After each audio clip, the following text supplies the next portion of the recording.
Ахмет Байтұрсынов досыма хат.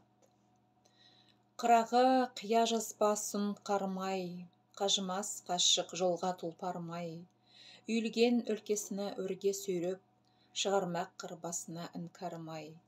Жарқырап жақсылықтың таң атпай тұр, түнерген төбемізден бұлт арылмай.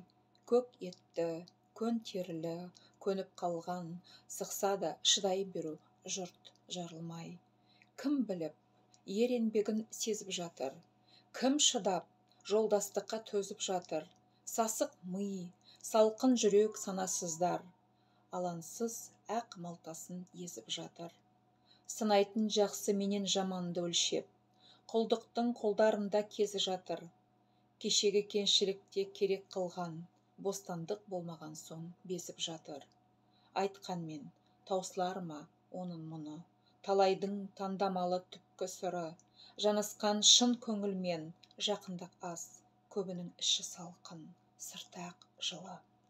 Ақшаға абыройын, арын сатып, азған жұрт, адамшылық қалмай сыны.